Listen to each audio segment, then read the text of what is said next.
As the calendar turns to 2024, there's a storm brewing in Annapolis as parents and prosecutors demand change to the state's juvenile justice laws. And we are learning the first homicide victim this year in Baltimore is a 16-year-old boy. And tonight, his mother is channeling her grief into a fight for justice. Nothing I talk about not going to bring my son back. I'm not going to see that pretty smile. I'm not going to see that again.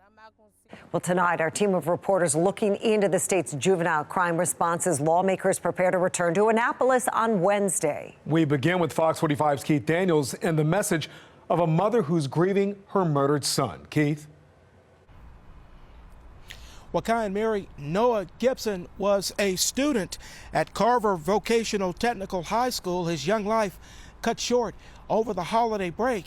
And tonight, his mother vowing, in her words, to not lose another son to the streets.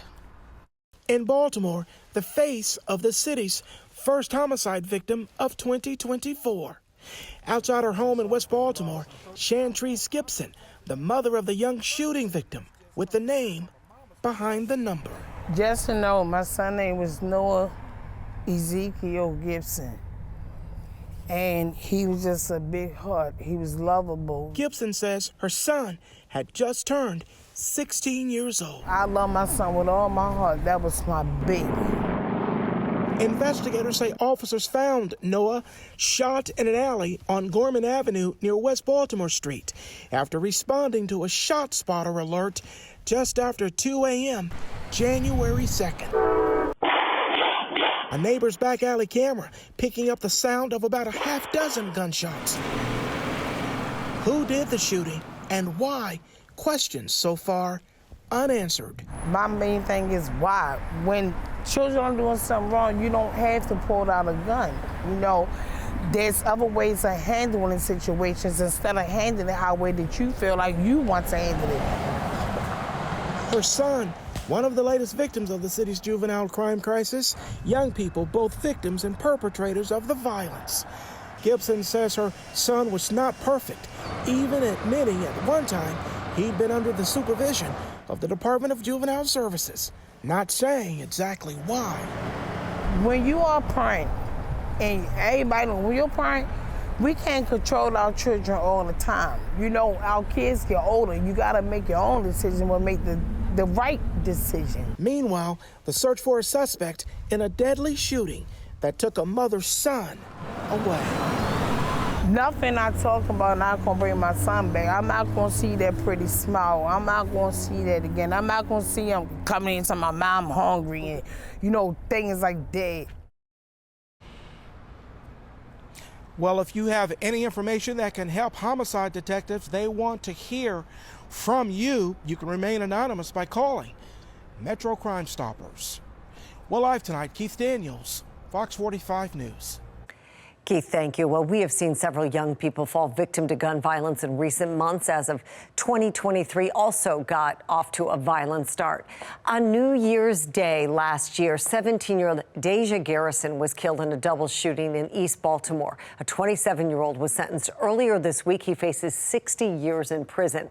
Less than a week after Garrison's death, 16-year-old Deontay Dorsey was killed in a mass shooting outside the Edmondson Village Shopping Center. 4 other people were injured, all 5 victims, students at Edmondson Westside High School. Then in March, 16-year-old Isaiah Carter was gunned down just steps from Patterson High School during school hours. His mother spoke to Fox 45 News last week, saying she fears a similar thing could happen to her other sons if lawmakers don't take action. My son's death was preventable. The children who walked to the shopping center last year, that was preventable. Why would we tell children that they're, commit these crimes and you'll be fine? There is no charges. There are no charges. Lawmakers return to Annapolis on Wednesday for this year's legislative session. Juvenile crime is expected to be a central focus, as we've heard from police and prosecutors saying the laws in place keep their hands tied. Governor Wes Moore will unveil his juvenile crime policy tomorrow, but some are concerned about the governor's support of DGS Secretary Vincent Schiraldi. Fox 45's Mackenzie Frost has a preview of the session. Governor Wes Moore is expected to roll out his juvenile crime and public safety legislative priorities Tuesday. And all eyes will be on the Secretary of the Department of Juvenile Services and the governor to see if there will be a push for policy change. Thank you all for joining us today. After saying this, the public will see our complete rollout prior to the legislative session. Governor Wes Moore will make good on that promise Tuesday. He's expected to roll out his plan to address juvenile crime and public safety statewide. Standing with him, the man who many people are growing frustrated with. I think Schiraldi really came out short. Secretary Vincent Schiraldi facing criticism amid juvenile crime taking off around Maryland and a sense of little to no accountability for their actions. Those feelings on full display during a late December town hall in Baltimore City. I think there's a lot more accountability he needs to answer to. Do you think that he understands the problem that is going on? No, he doesn't. And he doesn't have to understand because it doesn't affect him directly. It's a paycheck to him. What do you want to hear from the secretary about what's going on? His resignation. I'm sorry to be so blunt, but I just don't think he gets it.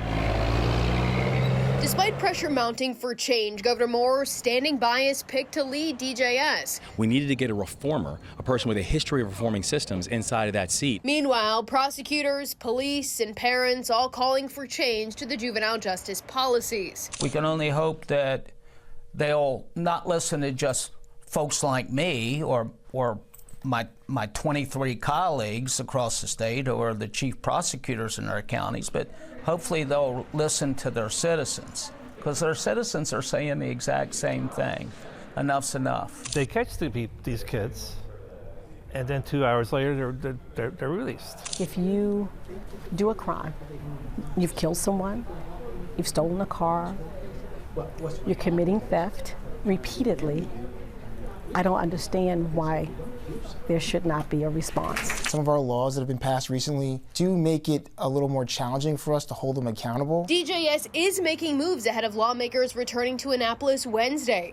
The intake director, responsible for making decisions about some juvenile cases moving forward at the Baltimore City Juvenile Justice Center, was replaced.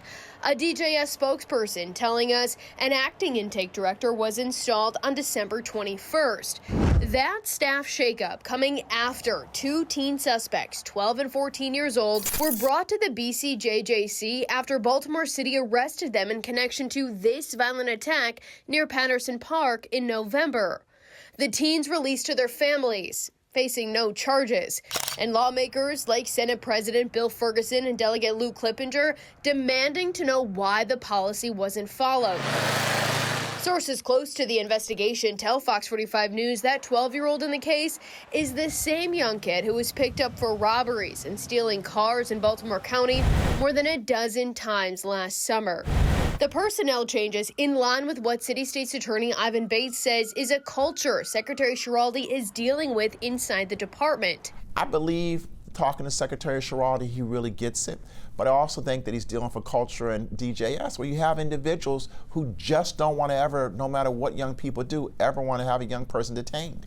So he's fighting that culture. But there remains to be questions about how cases are prosecuted. Currently, they act as a bit of a gatekeeper because it's their intake officers who are making the decision whether the case should be charged immediately or should be charged later, but still charged, or even not charged at all. Catherine Rosenblatt, the deputy chief of juveniles in the City State's Attorney's Office, says she has not seen a uniform process when it comes to making intake decisions.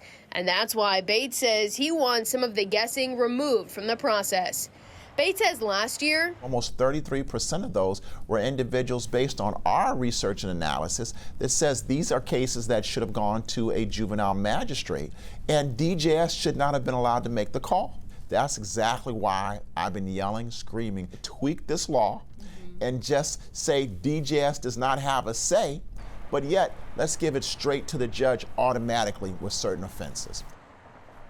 I'm hearing there could be even more staff changes happening inside DJS, and I'll let you know when we learn more details. In the newsroom, Mackenzie Frost, Fox 45 News.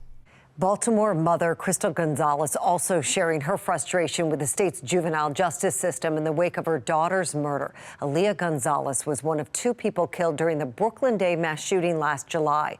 18-year-old Tristan Jackson is one of the suspects in that case. A judge ordered him to remain at a juvenile facility until his trial, despite his age and the severity of his alleged crimes. Secretary Schiraldi believes people should be kept out of the adult prison system until they turn 25 because he says scientists found their brains aren't fully developed. Gonzalez calls that opinion insane. I believe we've all seen the evidence of what his practices are. It's not working. They know right from wrong. So I can hear you tell me that no one, well, a child under the age of 25 shouldn't be in an adult system. Well, here we know we have a lot of adult things that we do between the ages of our teen years and 25. So you're able to start families and get married, right? You're able to do these things. Why are people not asking these questions? But when you have a violent offender commit a violent act, all of a sudden he don't know better. Gonzalez went on to say she wants a complete overhaul of the state's juvenile justice laws as lawmakers return to Annapolis. And that brings us to our question of the day. If lawmakers don't change the juvenile crime laws, should they be recalled? So far, 97% of people who voted say yes. Head to foxbaltimore.com/vote to weigh in. I'm Kai Jackson. Thank you for watching. Here's another video to watch. Also, please take a moment to subscribe to our channel.